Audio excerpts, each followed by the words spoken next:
being in tech here in Silicon Slopes is a great career opportunity for everybody because you're in the ecosystem. You're in that larger ecosystem that doesn't exist elsewhere in the world, quite honestly. And so if you can deliver and you can join the right companies and be a part of their success, you get branded.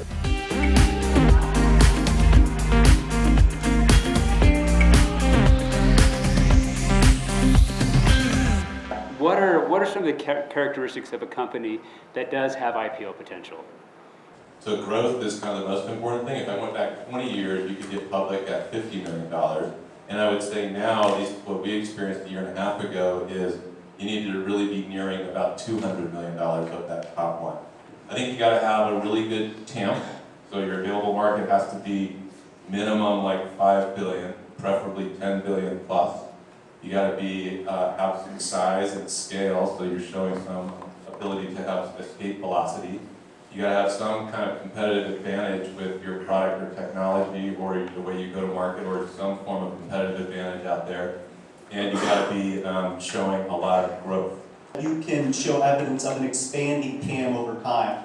And it's a bit marketing, right? But I think when you start thinking about Act 2, Act 3, you can show how the platform or the software can evolve into different geographies or serve adjacencies over time. That's really compelling. It's not quite growth at all costs, right? You got to have a good gross margin profile. And then secondly, at Podium and other places I've been, you still got to look at some of the unit economics, especially the go-to-market motion. And are your, what's your CAC ratio look like? How does it benchmark? What does LTV to CAC look like when you take an SMB team from 50 to 150? Yes, you would expect a bit of a dip as you add management layers, as you add process, etc. But over time, you ought to be able to recoup that and get to a scalable form. In your opinion, what kind of companies can get tech multiples, and what are tech multiples in your views? For multiples, at least in the public market, if you're sort of rock star status these days, you're probably getting 15 to 20 times forward something, whatever your top line measure is, forward revenue usually. If you're a really, really solid tech company these days, you might be getting 8 to 10 times forward. 15 to 20 times forward revenue is still alive and well with really high performing software companies.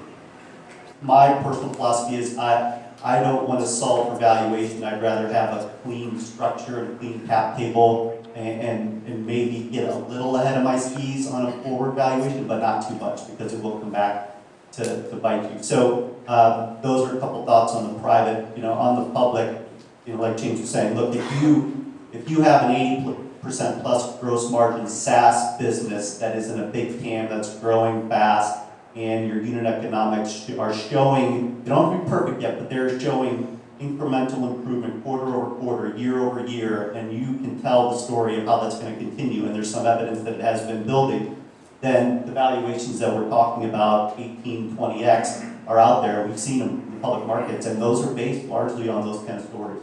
When do you think a company should start preparing for an IPO, and what are some things they should do? Once you get to around 100 million of recurring revenue, you're probably on a T-8 quarter countdown.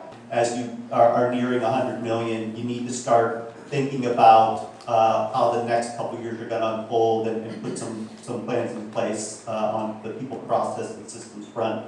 Because if you don't start thinking about it when you're crossing that threshold, the board's going to ask you a question that you're not ready to answer because they're thinking about it for sure. The preparation element is really important, and the predictability element is really important as well. So predictability in what your business is going to look like for the next quarter, 2 quarters, 4 quarters, 8 quarters. You probably need to have 8 quarters of pretty good visibility into what your business looks like when you go public. The minute you come out and flop, then if you probably get away with flopping once, flop 2 or 3 times right out of the gate, then people just leave and never want to come back. There's a million other software or technology companies out there for them to pay attention to, and if you've demonstrated poor performance or lack of governance or lack of trust, then they're just going to take forever to come back. I have Hassleman's 4 words on how to run a SaaS business, and so it's 4 things. It's capacity, it's productivity, it's churn, and it's burn. What do you think the difference are in the mindsets between public investors and private investors? You know, I think there's a lot of similarities. I think growth is probably paramount.